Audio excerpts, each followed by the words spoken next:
What is up, ladies and gentlemen? Welcome. Another addition to the Razor Radio Poppitt's Corner vibe here on the show. I figured just because I do me, Andy, and my lovely esteemed co-host today, Miss Emily, Miss DJ Mermaid.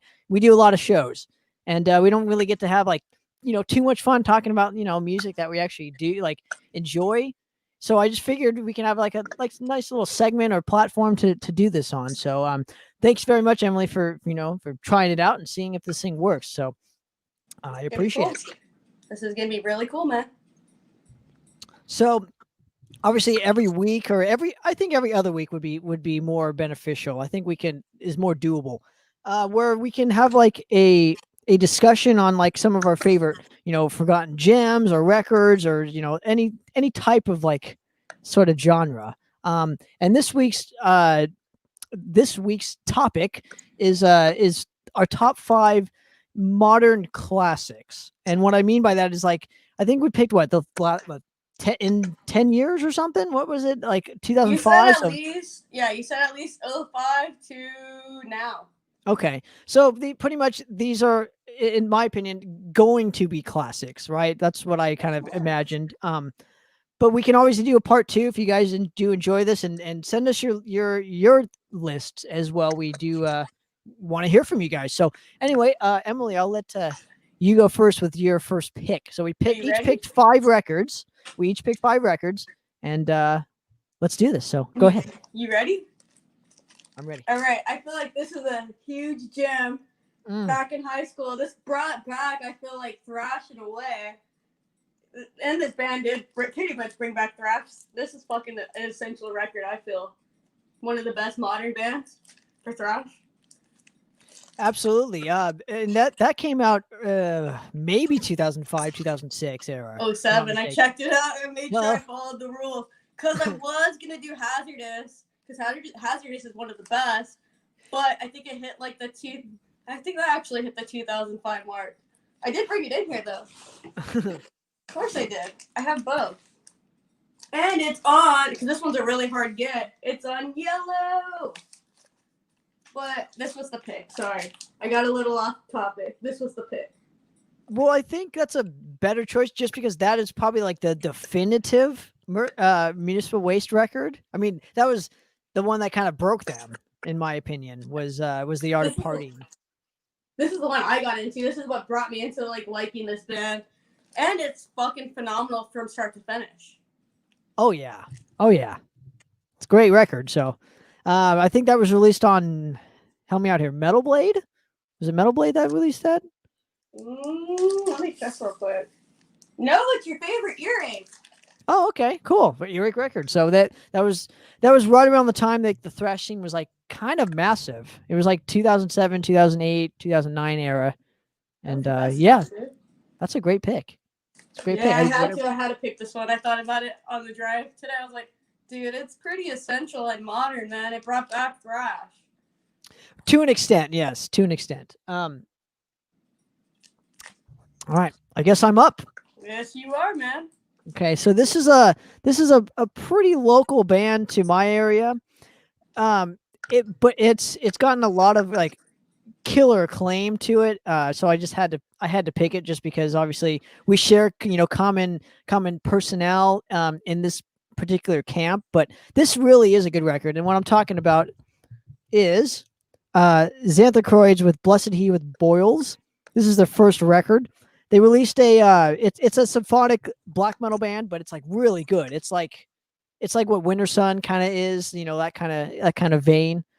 But it's really good stuff. It's a long record. It's like 60 minutes. It's kind of hard to find at this point. But yeah, definitely go. I definitely recommend everyone to go check it out because it's really good. It came out in 2012. All DIY. They're all DIY band. And it's gotten pretty good acclaim. So, lots of interludes, lots of weird instrumentations, flutes, and all that good stuff. So if you like symphonic metal with a black metal kind of element, this record's for you. So that's my first pick. I definitely have to check out that band. I think you're up. All right, you ready? You ready? I'm ready. I don't know if I think you like this band, but I thought this was essential too.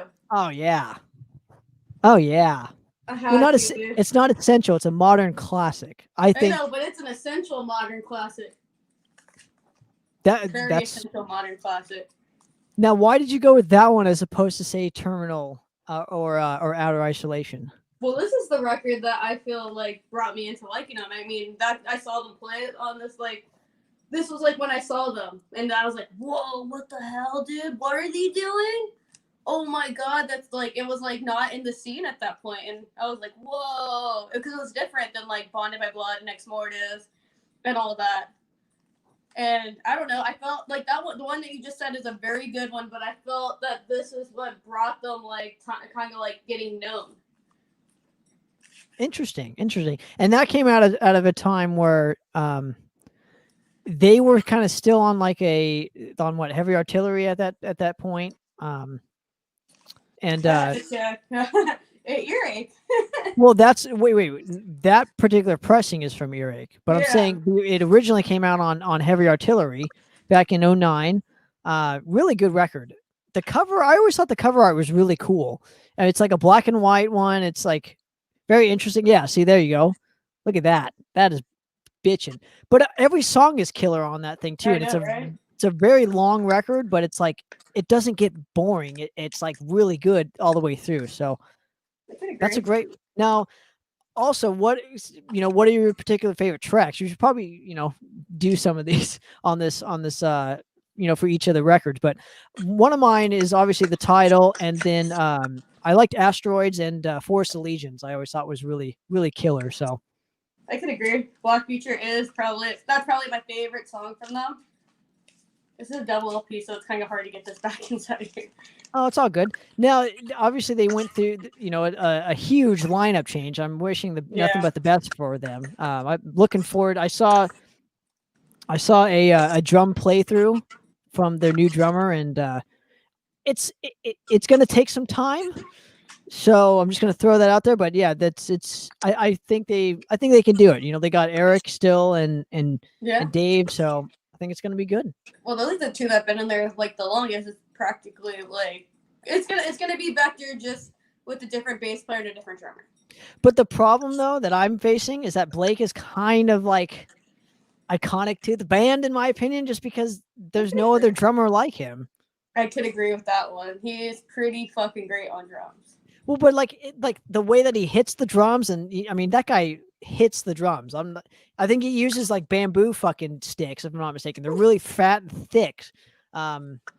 Just because we played so many gigs with him or whatever, so he's always hitting on the pad or whatever. I'm not kidding you. They're like this thick. So great choice. Never noticed that. Great choice though. And he makes it look easy. That's that bastard. He makes all that stuff look easy, but great choice. All right, am I up? All right, so here's one you probably may have heard of, may have not heard of. This is in like the tech death department, is what I say. And no, it is not Necrophagist, even though I could have, but it was like almost 20 years ago. Is Inanimate Existence with a never-ending cycle of atonement. Really good record. Again, it has some symphonic elements to it. A lot of keyboards, female vocals that actually work, because a lot of times female vocals don't work for me. And with this record, especially in Runes of Destruction, which is the single and the track that the chick is featured in, it really does work. So that's my second pick. It came out on I believe the Artisan era, if I'm not mistaken. Oh no, Unique Leader Records. So this is before they got signed to the Artisan era, and we got to play with these guys on tour in like 2015. So that was kind of my first taste to them, and they blew me away, and so does this record. So definitely recommend it. Inanimate Existence, a never-ending cycle of atonement. So there you go. Here's my question, though. Is like almost all your vinyl signed by the bands? Because that's what I'm starting to notice whenever you send me pictures of vinyl. I'm like, man, he has everything signed. How did I miss that? I missed that mark with like getting everything signed. I'm a nerd, so like I like to, I don't know. I don't know. It's just important to me to get everything signed. And but here's the thing: I don't like players that didn't play on the record to sign it. Oh, I feel that. Like when I met LA Guns once with Bill Lewis and Tracy Gunn, and I brought the first one. No, I brought Rip and Tear. No, it's Cocked and Loaded. Sorry, and I brought Hollywood Vampires, and they're like, "Do you want the rest of the band to sign it?" I was like, "No, they're not even on the record." And they're like, "Oh, okay," and I'm like, "Yeah, what the fuck? That'll be weird." Well, but not even that. It's just like as a fan, you want the players that played on it. So, like, I could have brought out Isolation Infamy, but Outer Isolation, but I would have made you really jealous because it's signed by all four of them. Interesting story on how I got it. If you want to actually go into that story, it's really good. You do have the best stories. Not gonna lie, man. Well, okay, so I'll tell it if you don't mind. It'll take like 5 minutes. That's fine. So do you remember the Scion Metal Fests? Does anybody out there remember the Scion Metal Fests? I do. Those are fun and free. Yeah, they were fun and free, but they always were at the Glass House, which is like down the street from you, if I'm not mistaken. Yeah, but they also did them at the Roxy too. Was it the Roxy? I think it was the Roxy or Troubadour. I don't know. They did them a few there too. Okay, there's some. Yeah, so I don't know that aspect, but all I know is most of them were at the Glass House, and this one had, I think it was White Wizard, Vector, Oceanu, which I'm still not a fan of, but they played it obviously, which was great. Anyway, so they played this, and Bonded by Blood, I think, played it as well, if I'm not mistaken. So you had 3 killer bands for me to go check out, and it was free, of course. So for some reason, I made it backstage, maybe because I'm friends with Morrow. Thank you, Morrow. Truly appreciate it. And I brought my vinyl specifically because I knew they would be back there. And this is like the one pressing that's like 100 copies to like the green version, which is only 100 of them. Anyway, so I went backstage, and it's like us, Ex Mortis, and I'm like running around going like, this is awesome. Like, I feel like a rock star, even though I'm not, but everybody was back there just mingling about and stuff. Anyway, so the show ends. We go to an after party at Juan's house from Bonded by Blood, and the Vector guys were there. And I won't go into too much detail because it's kind of like a weird scenario. But what only the positives, right? So anyway, so what happened is I bring the vinyl. I have all of them sign it with a Sharpie and whatnot, and it's obviously still sitting in my closet or whatever. But I rarely play it because it's so kind of collectible sort of thing, because there's only 100 of them made. So I should have, picked a different kind of version, but that was the only one at the time. So, but yeah, I remember sneaking it in backstage. I think I had to give it to Morrow or something, and we got backstage and had him sign it, or either there or at the party. I can't remember, but all I know is a mailbox got broken at the end of the night at Juan's house, and that sucked. So let's go back to your story. So that's pretty much how that happened. But my thing is, so nowadays you buy 2 records, where it was like Smart Tanner then, where he bought 2 of that vinyl because he knew it was going to be so rare. I should have, though. I'm surprised because you're like with the White Wizard thing. Well, I bought 2 of them, and I'm like, you're like, I knew it was going to sell out, and I'm like, yeah, well, you're smarter than I am, so. Well, but I don't think of that. I just buy one, and I'm like, okay, 1 copy's fine, and then it'll sell out, and I'm like. Well, no, but you just never know what's going to happen. But I just, I like those bands, so I want extra copies, and I gave Eric 2 copies of that record. Don't forget. So. That probably excited him a bunch. Right. So anyway, what is your third choice? Speaking of Eric, I picked this one. That is a great record. It's a great record, but it also brings back, to me, this. You haven't heard good metal like this in a while. That came out, that's kind of locally, I mean, they're getting a little bigger, which is fucking cool for them. But you haven't heard something like this in a few years, man, at least. Absolutely. Now. And does yours look like this? No, it does not, actually. Yep. I don't know does it say on here how many copies this one has? Oh, I don't know. It doesn't, but I had to get the one that was all colorful because I think yours was black, right? Yeah, but you know me, I kind of stick to the classic because I I don't know. It's just something about if I'm gonna get vinyl, I want that essence. I want like the nice black, just you know classic on the turntable. It's just something about it to me. I don't know, man. I like the color. Like that's why I'm hoping the next not the next record, the next pressing you guys do of your vinyl that's like black and red to go with the whole black and red of the vinyl. I would love a splatter edition because I like the That'd be splatter great, vinyl. dude. But Like then I'm I'm gonna have not. to buy two because I already have the black one coming in. But I would want the red and black one because it's gonna look fucking cool. Well, and obviously I would want it because it's it's a part of me. But the point in all this is like I'm not a fan of like when records have like one color and then one color, and it's kind of it looks kind of like dorky. Then you're not gonna like one of my picks. I think it's one color and one color.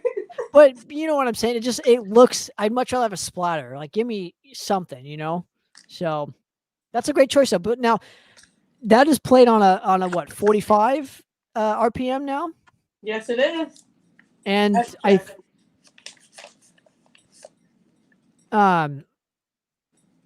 but I think that's also a shorter record because isn't it like 2 EPs like combined? That I don't know. That's more of a Tanner like question / answer because you're gonna answer it yourself because you know it. I do, and I think it is. I think what they did is they had 2 EPs and I kind of just put it together, and I guess that technically is their first record, even though like it doesn't say it on their Metal Archives. But no, it's a fantastic record. We might have to conference in Eric, and he'll answer some more Void Vader questions for us. Well, I mean, and I think though, like with that specific record or whatever, I think it is a modern classic just because it's kind of like more of a rock based record. Mm-hmm. Got like the Soundgarden-y type of vibe here, so. I think it's great. It's your turn though. Absolutely. I know I'm talking too much, but I'm no, you're not. I'm nerding out, dude, because I like records. So. Of course. All right, my turn. I think it's my turn. All right, my third choice, of course, I had to go with this. Ooh, I have that in the other room. That's right. This is Ex Mortis with Slave to the Sword, and the reason why I chose this, and obviously, sorry, it's signed, so Of course, I'm not surprised right now. But the reason why I kind of chose this one was because I think it was more of an Ex Mortis record, and what I mean by that is like Conan wasn't doing the Skeleton Witch type vocals, that was kind of like the record beforehand, and obviously because his voice would hurt on tour, he changed his vocal style, and I just think that record is more like has more personality to what Ex Mortis represents for me, and you still have great songs, and I wish he kept it the same because I love his vocals on this record. I understand why he didn't as a fellow vocalist myself, but regardless, the songs are great. Immortality Made Flesh still is my all-time favorite Ex Mortis song, and I definitely recommend you guys go check it out. So Ex Mortis, Slave to the Sword. That's my third pick. I'm enjoying that one that the EP they just came out with, the one with the Beetlejuice and the Psycho. That's a pretty fucking great record that they just did. Well, EP, sorry. The Legions of the Undead. Yeah, it's a great record. You have to show the cassette too. Where's the cassette at? I just saw it the other day. Well, they don't get to see it. Only you do. So, whatever. Oh, okay. No, that's a great one. Anyway, your turn. You're up.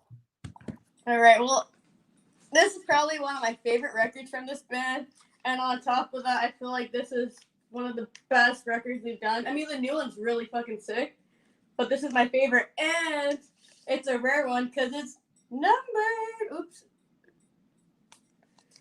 I have 742 out of 1,000, and it's.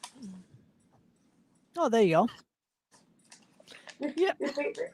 For some reason, I never got into that band. It's just they don't do it for me, but not knocking them one bit. I used to have that record actually. I gave it as a birthday present to a young lady, so she liked it more than I did. And great record, dude. From start to finish, phenomenal record. I love it. Great opening track. I will give it that. That is a great opening track. Help me out here. The opening track to that record. The opening track is "Prepare for Attack." Yeah, that one. It's got like that.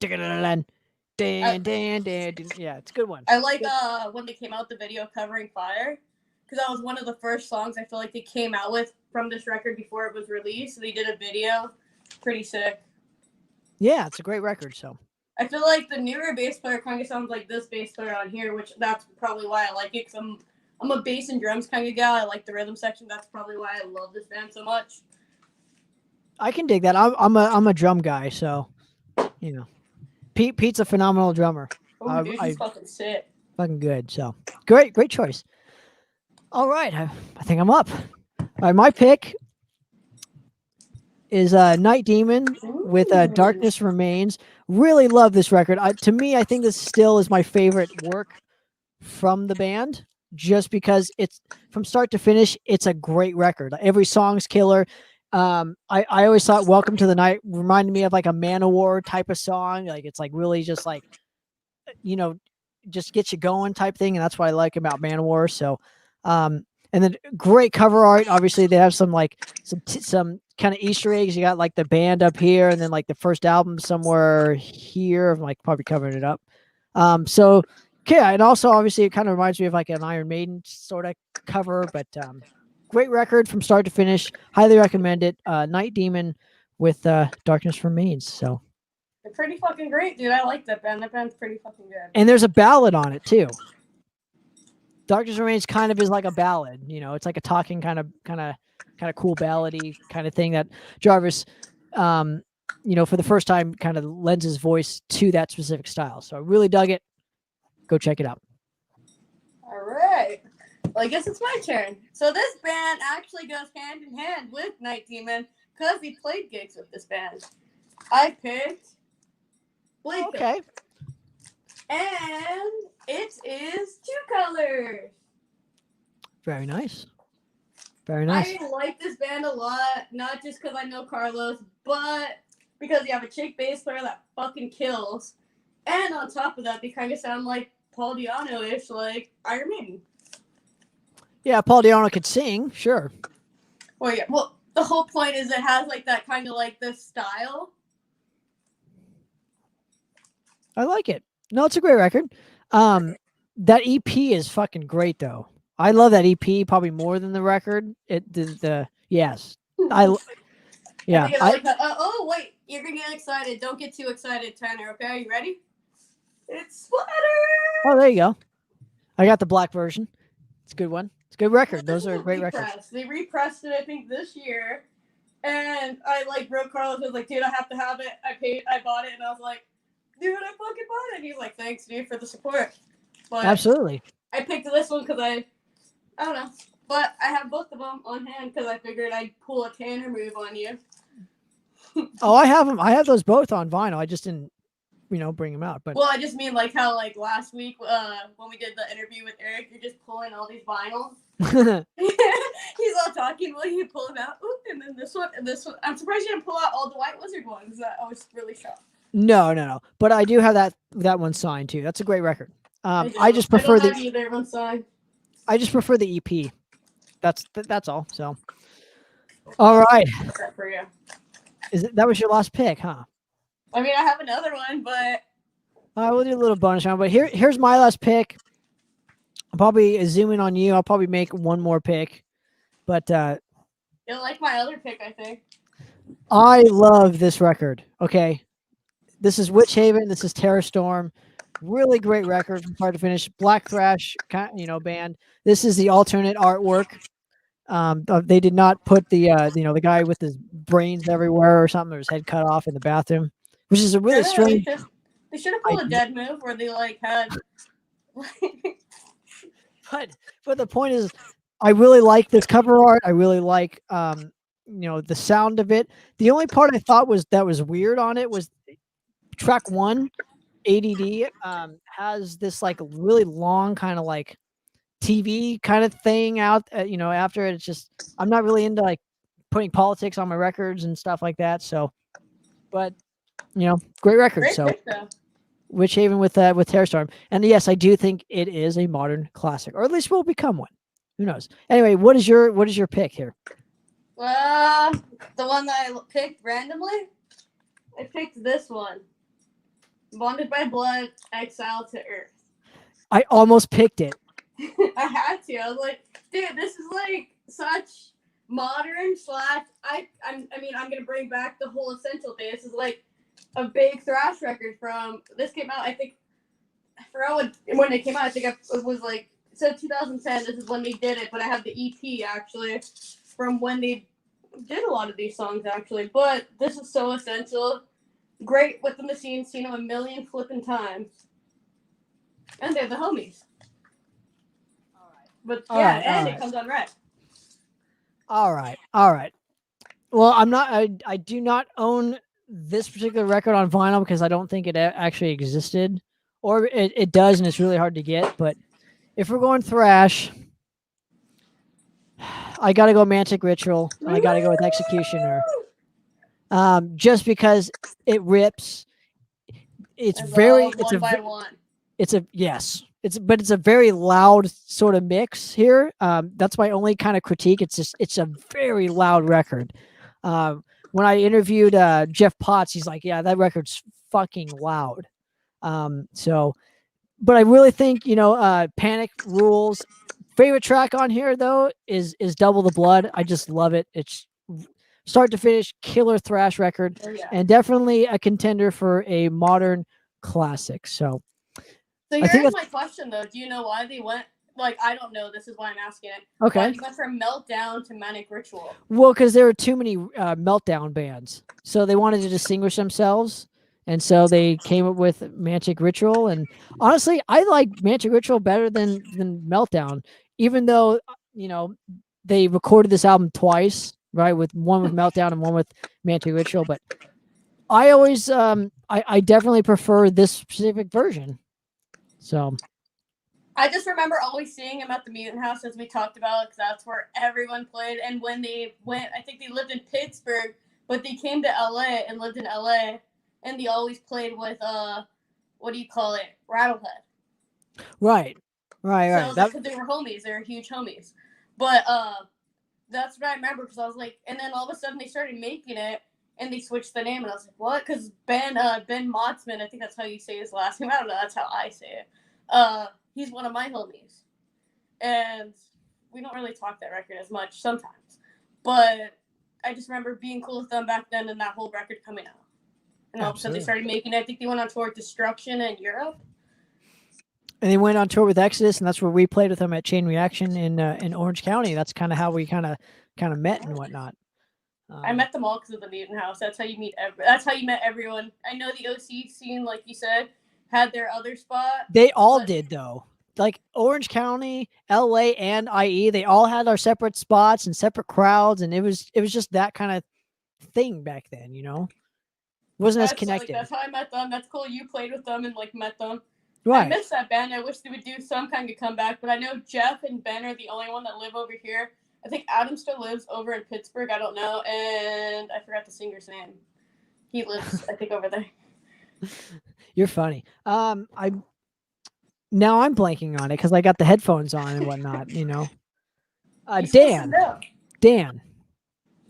I knew it started with a D, but I was gonna say David, but I knew it wasn't. No, Dan. Yeah, good. All good guys. And that's gonna do it for us here on the What's Happening segment, and our top 5 or 6, whatever it was, kind of favorite modern, soon to be modern classics. So another edition on Razor Radio Poppitt's Corner. We're out of here. Later.